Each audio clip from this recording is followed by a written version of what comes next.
পশ্চিমবঙ্গের অনেক স্কুলের রেজাল্ট অলরেডি দিয়ে দিয়েছে এবং অনেক স্কুলের রেজাল্ট দেওয়া বাকি আছে। তো এই গত 1-2 দিনে আমি রেজাল্ট দেওয়ার পর থেকে প্রচুর কল পাচ্ছি এবং ম্যাক্সিমাম বাবা মারা কল করে আমাকে বলছে যে স্যার আমার ছেলে বা মেয়ে আপনার ভিডিও দেখে এবং ভিডিও দেখেও প্রচুর কমন পেয়েছে, প্রশ্ন মিলে গেছে, কিন্তু ও ভালো রেজাল্ট করতে পারেনি। তার কারণ হচ্ছে ও পড়াশোনা নিয়ে সিরিয়াস, সারাদিন পড়াশোনা নিয়েই থাকে, কিন্তু পড়াটা মনে রাখতে পারে না, পড়লে ভুলে যায়। তো কি করব স্যার আপনি একটু বলুন, এবং এই বছর ও আপনার কাছে পড়তে চায়। তো যদি আপনার ছেলে বা মেয়ে পড়া না মনে রাখতে পারে, তার জন্য তো টিচারের গাইডেন্স দরকার বা আমার গাইডেন্স দরকার, কিন্তু কতগুলি উপায় আছে যে উপায়গুলো ফলো করলে তারা কিন্তু পড়াটা মনে রাখতে পারবে। আমি উপায়গুলো বলছি, একটু ধৈর্য সহকারে শুনবেন, এগুলো অবশ্যই কার্যকর হবে। প্রথম পয়েন্ট হচ্ছে মুখস্থ করে পড়া যাবে না। অর্থাৎ যখন কোনো একটা টপিক পড়বে সেটা কিন্তু বুঝে পড়তে হবে, মুখস্থ করে পড়া যাবে না। যদি বুঝে পড়ে সেটা কিন্তু সেই পড়াটা মনে থাকে। আর হচ্ছে অনেকে আছে দীর্ঘ সময় ধরে পড়ে, দীর্ঘ সময় ধরেও পড়া যাবে না।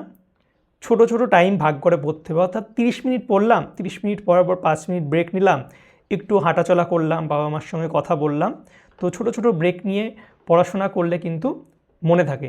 এবং পড়ার সাথে সাথে কিন্তু লেখাটা প্র্যাকটিস করতে হবে। অর্থাৎ একটা প্রশ্ন বা একটা টপিক পড়ার পর সেটাকে বইটা বন্ধ করে খাতাতে লিখতে হবে। লিখলে কিন্তু পড়ার সাথে সাথে লিখলে কিন্তু মনে থাকে। ঠিক আছে, এটা একটা উপায়। তো লেখার সঙ্গে সঙ্গে পড়ার সঙ্গে সঙ্গে কিন্তু লিখতে হবে। এছাড়া অনেকে আছে আস্তে আস্তে পড়ে, ঠিক আছে, সেটা তাদের পার্সোনাল, কিন্তু জোরে জোরে পড়লে কিন্তু সেটা বেশি কার্যকর হয়। কারণ জোরে জোরে পড়লে আমাদের চোখ এবং কান দুটোই কাজ করে। আমি যেটা বলছি সেটা আমার কানে যাচ্ছে, এটা কিন্তু ব্রেন কিন্তু পড়াটাকে বেশিক্ষণ মনে রাখতে পারে। ঠিক আছে, এবং একটা পড়ার পর সেটা কিন্তু প্রশ্ন উত্তরে সাজিয়ে আমাদের পড়তে হবে। যেমন একটা টপিক পড়লাম, সেটা থেকে কী কী প্রশ্ন হতে পারে নিজে নিজেই প্রশ্ন করতে হবে, যে এই প্রশ্নটা হতে পারে এর উত্তর এটা হবে। এছাড়া যেটা মোস্ট ইম্পর্টেন্ট, নিয়মিত কিন্তু রিভিশন করতে হবে। যে কোনো একটা টপিক পড়ার পর সেটা কিন্তু 1 সপ্তাহ বা 5 দিন পর সেটা কিন্তু আবার রিভিশন দিতে হবে। এইভাবে আবার কিছুদিন পর আবার রিভিশন দিতে হবে একটা চ্যাপ্টার। বারবার রিভিশন দিলে এবং পরীক্ষা নিতে হবে, প্রতিটা চ্যাপ্টার শেষ হওয়ার পরীক্ষা। এই রিভিশন এবং পরীক্ষা এবং লেখা পড়া এর মাধ্যমে কিন্তু বারবার বারবার জিনিসটা যখন ওর মাথার মধ্যে যাবে তখন কিন্তু ওটা মাথার মধ্যে একদম গেঁথে যাবে। এবং অবশ্যই পর্যাপ্ত ঘুম দরকার। ঘুম না হলে কিন্তু অনেক সময় ব্রেন ভালো করে কি বলবো অ্যাক্টিভ হয় না।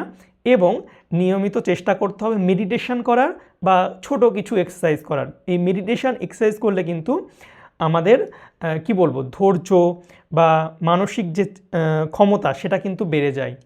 ওকে, তো এইগুলো কিন্তু আমরা যদি ফলো করি তাহলে কিন্তু প্রচণ্ড কার্যকর হবে।